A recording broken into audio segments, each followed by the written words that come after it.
اعوذ باللہ من الشیطان الرجیم بسم اللہ الرحمن الرحیم السلام علیکم ورحمۃ اللہ وبرکاتہ۔ حاضرین اور سامعین، کیسے ہیں آپ سب لوگ؟ میرا نام عاطف سلیم بٹ ہے اور میرا تعلق فیصل آباد پنجاب پاکستان سے ہے۔ آپ سب لوگ میرا یوٹیوب چینل دیکھ رہے ہیں۔ آپ سب سے التماس ہے کہ آپ سب کو اگر میری ویڈیوز پسند آ رہی ہیں تو برائے مہربانی بیل آئیکن پر پریس کریں۔ اس کے علاوہ لائک اور کامنٹ باکس میں بھی اپنے خیالات کا ضرور اظہار کیجیے گا۔ آپ سب کی دعائیں میری زندگی کا بہت اہم اثاثہ ہیں، اپنی نیک دعاؤں میں مجھے بھی یاد رکھیے گا۔ چلیے جناب، آج کے پروگرام کی طرف چلتے ہیں۔ آج مجھے آپ سب سے جس بارے میں بات کرنی ہے وہ یہ بات کرنی ہے کہ ہم کسی بھی قسم کے امتحانات کو جب دینے جاتے ہیں نا تو ہمیں کتنی محنت اور کتنی پریکٹس کی ضرورت ہوتی ہے۔ انگلش میں ایک فقرہ بولا جاتا ہے، practice makes a man perfect, یعنی جتنی آپ پریکٹس کرو گے اتنی آپ کے اندر پرفیکشن آتی جائے گی۔ یعنی آپ نے مسلسل محنت کرنی ہے، مسلسل محنت کے حصول کو آپ نے نظر انداز نہیں کرنا۔ جیسے جیسے آپ مسلسل محنت کرتے ہو آپ خود محسوس کرتے ہو کہ آپ کے اندر کتنی بہتری آتی ہے، آپ دن بہ دن آگے کی طرف جاتے ہو، آپ کام سے جی نہیں چراتے بلکہ آپ کو اس پروفیشن اس کام سے محبت ہونی شروع ہو جاتی ہے۔ محنت جو ہے نا، محنت کا متبادل کوئی نہیں ہوتا۔ محنت سے ہی ہر قسم کی مشکلات پر قابو پایا جا سکتا ہے، محنت سے ہی ہر گول کو اچیو کیا جا سکتا ہے۔ اس لیے ہم لوگ لائف میں جو بھی چیز کرتے ہیں نا، ہمیں پوری تندہی سے سر انجام دینی ہے، ہمیں پوری محنت کو ساتھ لے کے چلنا ہے، اور ہم لوگوں نے اپنی 100% ایفرٹ جو ہے اسے پٹ کرنا ہے۔ 100% ایفرٹ پٹ کیے بغیر کسی بھی آبجیکٹیو کو اچیو نہیں کیا جا سکتا۔ موقع کی مناسبت سے آپ سب کو میں ایک شعر سناتا ہوں۔ عمل سے ہی زندگی بنتی ہے، جنت بھی جہنم بھی، یہ خاکی اپنی قسمت میں نہ نوری ہے نہ ناری ہے۔ یعنی اس کا مطلب ہے کہ کسی بھی چیز کا کوئی شارٹ کٹ طریقہ نہیں ہے۔ آپ کے پاس سب سے بیسٹ آپشن کون سی ہے؟ محنت محنت محنت، یعنی پریکٹس پریکٹس پریکٹس۔ پریکٹس کا متبادل ہے ہی کوئی چیز نہیں۔ کافی سارے لوگ ایک دوسرے سے معلومات لیتے ہیں کہ جناب میں یار فلاں چیز کرنا چاہتا ہوں تو اس فلاں چیز کو میں کیسے سر انجام دوں، تو اس فلاں چیز کو محنت کے بغیر وہ سر انجام نہیں دے سکتا، کیونکہ محنت کا متبادل ہے ہی کوئی نہیں ہے۔ آپ دیکھو کہ جتنی ہم محنت کرتے ہیں نا، ہماری اپنی ہی اس کے اندر پرسنل گروتھ ہوتی ہے، ہماری اپنی سیلف ڈیولپمنٹ ہوتی ہے، ہم اپنی ہی سیلف اسٹیم کی ویلیوز کو ساتھ لے کے چلتے ہیں، ہم اپنی انکریجمنٹ کو ساتھ لے کے چلتے ہیں، الٹیمیٹلی ہم اپنی منزل مقصود پر پہنچ جاتے ہیں۔ ناظرین اکرام، محنت کا کوئی متبادل نہیں ہے۔ آپ کو میں مثال کے ساتھ یہ چیز سمجھاتا ہوں۔ فیس 1 کی طرف چلتے ہیں۔ جس طرح ہم لوگ فرسٹ ڈے اپنی کلاس میں جاتے ہیں تو ہمیں کچھ بھی نہیں پتہ ہوتا، کس چیز کے متعلق نہیں پتہ ہوتا، ہمیں اپنی تعلیم کے متعلق کچھ بھی نہیں پتہ ہوتا، لیکن آہستہ آہستہ ہم لوگ اس ماحول میں اپنے آپ کو ایڈجسٹ کرتے ہیں، یعنی انوائرمنٹ جو ہے اس کی اڈیپٹیشن کرتے ہیں اور اس میں اپنے آپ کو ابزارو کرتے ہیں، اور آہستہ آہستہ ہمیں پتہ چلنا شروع ہوتا ہے کہ جناب ہمارا سلیبس کیا تھا، ہم نے کون سے پیٹرن کو ساتھ لے کے چلنا ہے، ہم نے کون سے تلفظ ادائیگی کو ساتھ لے کے چلنا ہے، اور ہم نے کس کس چیز کو سیکھنا ہے۔ پھر آہستہ آہستہ ایک دوسری چیز ڈیولپ ہوتی ہے، ہمارے اندر جذبہ ڈیولپ ہوتا ہے، ہمارے اندر شوق پیدا ہوتا ہے، اس شوق کو ہم لوگ بڑھوتری دیتے ہیں، اور اس شوق کو ہم سب مل کر دن بہ دن آگے کی طرف بڑھاتے ہیں اور ساتھ لے کے چلتے ہیں۔ اسی طرح ہم لوگ فیس 2 کی طرف موو کرتے ہیں۔ جیسا کہ ہم لوگ قرآن شریف کو سیکھنے جاتے ہیں، حدیث شریف، اجماع قیاس کو سیکھنے جاتے ہیں، تو پہلے دن ہمیں ساری چیزیں نہیں سمجھ آ جاتی، ہمیں وقت کے ساتھ ساتھ آہستہ آہستہ سمجھ آتی ہیں، ہم آہستہ آہستہ سیکھتے ہیں، آہستہ آہستہ سیکھتے ہیں، ہمارے اندر شوق پیدا ہوتا ہے، ہم لوگ خود پڑھتے ہیں، خود مطالعہ کرتے ہیں، اور جہاں پہ ہمیں ہمارے شیخ صاحب کی رہنمائی درکار ہوتی ہے ہم ان سے رہنمائی لیتے ہیں۔ اس طرح آہستہ آہستہ ہم لوگ اپنے علم کے ذخیرہ کو اوپر کی طرف لے کے جاتے ہیں۔ علم کا ذخیرہ تو ایک ایسا بڑا سمندر ہے کہ جس کو کوئی بندہ عبور کر ہی نہیں سکتا، وہ کسی کی پیاس نہیں بجھا سکتا۔ تو علم کے لیے تو ہم سب کو طالب رہنا چاہیے. کب تک طالب رہنا چاہیے؟ جب تک ہماری زندگی ہے ہم سب کو اس وقت تک طالب رہنا چاہیے. سیکھنے سے ہی چیز سیکھی جاتی ہے نا. جو بندہ سیکھنا چھوڑ دیتا ہے نا وہ دن بہ دن اپنے آپ کو پستی کی طرف لے جاتا ہے. اسی طرح ایک بندہ جسے کرکٹ کا بہت زیادہ شوق ہے تو وہ کرکٹر ایک دن میں نہیں بن جاتا. اس نے سالہ سال کی پریکٹس کی ہوتی ہے. بچپن سے جوانی تک کا اس نے ٹائم گزارا ہوتا ہے. اس نے اونچ نیچ دیکھی ہوتی ہے. اس نے کافی سارے گھنٹے سرو کیے ہوتے ہیں. اس نے اپنی ٹیکنیک کو بہتر کیا ہوتا ہے. اس نے محنت کی ہوتی ہے. اس نے گرمی سردی جو ہے اسے برداشت کیا ہوتا ہے. ایسے ہوتی ہے پریکٹس. اسی طرح جو پروفیشنل ہیں لیکچرارشپ میں جاتے ہیں, ٹیچنگ پروفیشن میں جاتے ہیں, بینکنگ سیکٹر میں جاتے ہیں, غرض یہ کہ کسی بھی پروفیشن میں جاتے ہیں تو وہ ایک دن میں پروفیشنل نہیں بن جاتے. انہوں نے اس کے لیے بہت سال پہلے بہت زیادہ محنت و مشقت کی ہوتی ہے. ظاہری بات ہے کہ اگر آپ لوگوں نے اپنا نام بنانا ہے یا اپنا برانڈ کریٹ کرنا ہے نا تو آپ کو مسلسل محنت کی ضرورت ہوتی ہے. اور آپ اتنی محنت کرتے ہو تو اس کے بعد جب آپ آن سکرین آتے ہو تو لوگ تو آپ کو اس وقت ریکگنائز کرتے ہیں جب آپ محنت کر کے آگے کی طرف بڑھ چکے ہوتے ہو. اور لوگ آپ کو ایویلیویٹ کرتے ہیں. لوگوں نے آپ کو فرسٹ ٹائم دیکھا ہوتا ہے. لوگوں نے اس سے پہلے جو آپ نے محنت کی ہوتی ہے نا وہ محنت نہیں واچ آؤٹ کی ہوتی کہ یہ بندہ کتنی محنت کر کے آیا ہے, کتنی سٹرگل کر کے آیا ہے, لائف میں اس پرسن نے کیا اپس اینڈ کیا ڈاؤنس دیکھے ہیں. سٹیپ نمبر 3 کی طرف چلتے ہیں. ہم دیکھتے ہیں ایک ہی کلاس میں بہت سارے اسٹوڈنٹس جو ہیں وہ اسٹڈی کرتے ہیں, لیکن لیٹر آن ہم دیکھتے ہیں فیوچر انڈیورس میں کہ کچھ پرسنس جو ہیں وہ لائف میں بہت زیادہ آگے نکل جاتے ہیں, کچھ جو ہیں وہ مڈل لیول پہ رہ جاتے ہیں. یعنی کیریئر پاتھ تو ہر بندہ اپنا بنا لیتا ہے, لیکن کچھ بہت زیادہ ایکسٹرا آرڈنری لیول کو ٹچ کر جاتے ہیں, پیک لیول پہ پہنچ جاتے ہیں. اس کی ریزن کیا ہے؟ انہوں نے محنت کی ہوتی ہے, مسلسل محنت کی ہوتی ہے. محنت کو چھوڑا نہیں ہوتا انہوں نے. جیسے ہی آپ محنت کو چھوڑتے ہو نا آپ سیکھنا چھوڑ دیتے ہو. جیسے ہی آپ سیکھنا چھوڑ دیتے ہو تو آپ لوگ ڈکلائننگ ڈائریکشن کی طرف چلے جاتے ہو. تو سیکھنا نہیں آپ نے چھوڑنا, مسلسل محنت کری جانی ہے.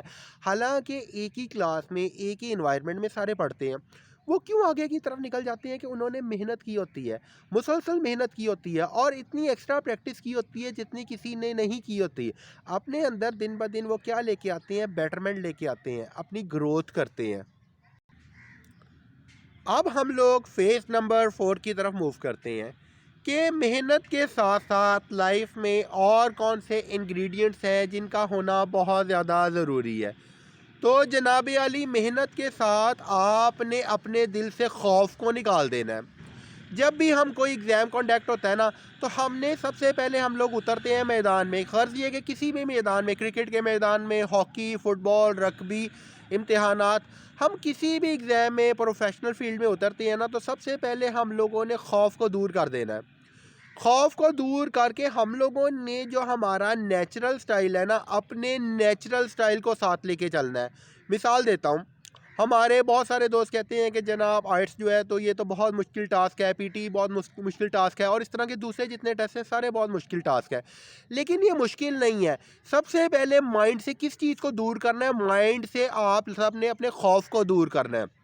جیسے ہی آپ خوف کو دور کرو گے نا آپ کیا ہو جاؤ گے؟ آپ لکی پرسن بن جاؤ گے, دلیر ہو جاؤ گے. آپ کے اندر جگرا آ جائے گا, آپ کے اندر دلیری آ جائے گی.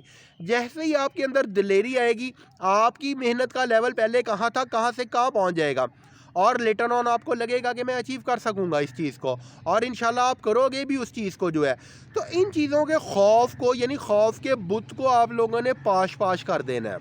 خوف کو دل سے نکال دینا ہے, نارمل رہنا ہے, کام کول ریلیکس رہنا ہے, سیلف کانفیڈنس کے لیول کو ساتھ لے کے چلنا ہے, سیلف اسٹیم کے لیول کو ساتھ لے کے چلنا ہے, سیلف ڈسپلن کے لیول کو ساتھ لے کے چلنا ہے, ٹائم مینجمنٹ کے کانسیپٹ کو ساتھ لے کے چلنا ہے. اور انشاءاللہ وہ دن دور نہیں کہ آپ سارے اپنے گول کو مارولس مینر میں اچیو کر رہے ہوگے. خوف کرتا کیا ہے؟ خوف انسان کو اندر سے کھوکھلا کر دیتا ہے, مار دیتا ہے, اور جب اندرونی طور پہ مار دیتا ہے تو آپ لوگ اپنے کانفیڈنس کو لوز کر جاتے ہو. آپ لوگوں میں کسی بھی چیز کو سر انجام دینے کی سخت باقی نہیں رہتی. اب میں فیز 5 کی طرف چلتا ہوں. یہاں پہ میں آپ کے ساتھ یونائٹڈ اسٹیٹ آف امریکہ کی ایک ریسرچ جو ہے اسے شیئر کرنا ضروری سمجھتا ہوں. امریکہ میں قتل کے ایک ملزم کو سزائے موت ہوتی ہے. تو ان کی گورنمنٹ یہ پروگرام بناتی ہے کہ اس دفعہ اسے جو سزائے موت ہے نا وہ ہم لوگوں نے ایک مختلف طریقہ سے دینی ہے. اسے ہم لوگوں نے سانپ سے ڈسوانا ہے. یعنی اب وہاں پہ کوبرا سانپ ہوتا ہے, کوبرا سانپ کو وہ لوگ جیل میں رکھ دیتے ہیں. ٹھیک ہے جی, اس ایگزامپل کو آپ سب نے میرے ساتھ رہتے ہوئے بڑے غور سے سننا ہے, اور اس ملزم کو بتا دیتے ہیں کہ جناب ہم نے آپ کو نا اس سے ڈسوانا ہے اور آپ کو پھانسی نہیں ہونی, آپ کی موت اس کے ڈسنے سے ہونی ہے. اس کے کچھ دیر بعد اس شخص کی آنکھوں پر پٹی باندھ دی جاتی ہے اور وہاں سے سانپ کو ہٹا لیا جاتا ہے.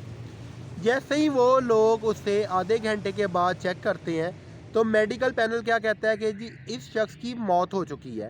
حالانکہ اسے سانپ نے ڈسا نہیں ہوتا, وہ لوگ تجربہ کر رہے ہوتے ہیں. تجربہ کس چیز کا کر رہے ہوتے ہیں؟ وہ خوف کا تجربہ کر رہے ہوتے ہیں. وہ شخص کس چیز سے جہاں باک ہو چکا ہوتا ہے؟ وہ شخص خوف سے ہی جہاں باک ہو چکا ہوتا ہے. یعنی سانپ کے خوف سے ہی مر چکا ہوتا ہے. سانپ نے تو اسے کاٹا ہی نہیں ہوتا, صرف اسے سامنے رکھا جاتا ہے اور کچھ دیر بعد اسے ہٹا لیا جاتا ہے. اس سے اندازہ ہوتا ہے کہ یہ جو خوف ہے نا, یہ خوف کتنی بری بیماری ہے, اور مایوسی جو ہے یہ کتنی بدترین چیزوں میں سے ایک چیز ہے. ٹھیک ہے, تو اس کے لیے خوف کو آپ نے اپنے اندر سے دور کرنا ہے. جب بھی آپ نے کسی ٹارگٹ کو ساتھ لے کے چلنا ہے تو خوف کو اپنے اندر سے نکال دینا ہے. آپ نے اپنے مائنڈ میں یہی چیز رکھنی ہے, I can do every thing, میں سب چیزوں کو کر سکتا ہوں. اسی طرح فیس نمبر 6 کی طرف چلتے ہیں. فیس نمبر 6 میں ہم کیا کرتے ہیں کہ یار ہم نے پریکٹس کے بارے میں تو بات کر لی, پریکٹس کتنی ضروری ہے. مثال دیتا ہوں کہ اگر ہم لوگ سٹڈی کر رہے ہیں تو سٹڈی میں 1 گو تو ہم نے لینی ہے. اس کے علاوہ ہم نے کوشش کرنی ہے کہ ایٹ لیسٹ ہم لوگ 5 سے 6 اٹیمپٹس لیں. ہم اگر ریڈنگ میں ڈول کر رہے ہیں تو ہم آرٹیکل پہلے ریڈ کر لیں, اس سے ہماری ریڈنگ میں آسانی ہوگی. لسننگ میں ڈول کر رہے ہیں تو پوڈ کاسٹ سن لیں ہم لوگ, اس سے ہمارے لیے آسانی ہوگی.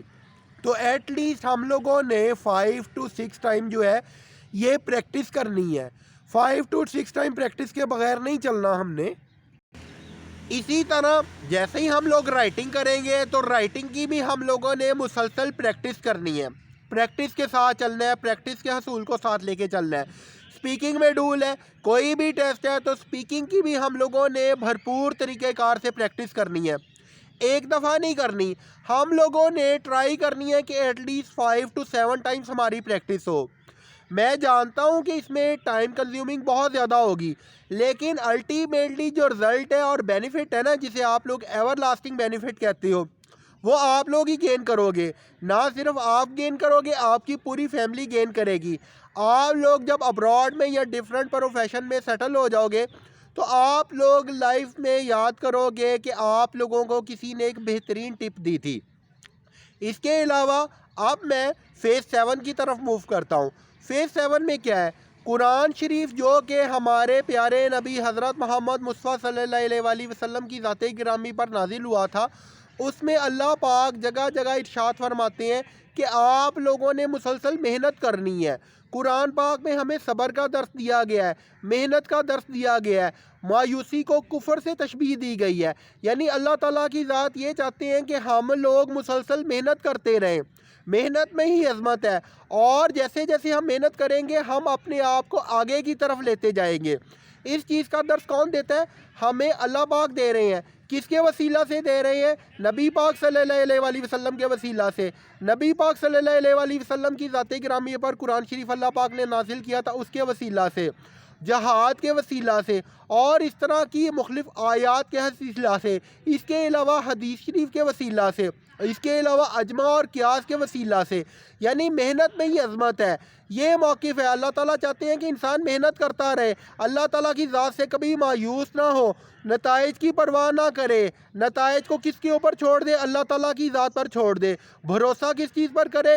بھروسہ اللہ تعالیٰ کی ذات پر کرے, اور اللہ تعالیٰ کی ذات کے وسیلہ سے اللہ تعالیٰ اسے انشاءاللہ اس کی منزل مقصود تک لازمی پہنچائیں گے. تو پیارے ساتھیوں, ہمارے تو پیارے مذہب اسلام میں ہی محنت کی اتنی عظمت کو بیان کیا گیا ہے, محنت کا اتنا درس دیا گیا ہے. نہ صرف درس دیا گیا ہے, محنت کرنے والا اجر و ثواب کا مستحق ہے. تو ہمیں چاہیے کہ ہم لوگ جو بھی چیز کر رہے ہیں پوری دل جمی سے کریں, ذوق سے کریں, شوق سے کریں. اللہ تعالیٰ آپ سب کو اور مجھے ان تمام تعلیمات پر چلنے اور عمل پیرا ہونے کی توفیق عطا فرمائے۔ اللہ پاک آپ سب کو کامیابیاں اور کامرانیاں عطا فرمائے۔ آپ سب لوگ میری زندگی کا اہم حصہ ہیں، اپنی نیک دعاؤں میں مجھے بھی یاد رکھیے گا۔ میری طرف سے آپ سب کو ڈھیر سارا پیار۔ اپنے میزبان عاطف سلیم بٹ کو اگلے پروگرام تک کے لیے اجازت دیجیے گا۔ اللہ نگہبان۔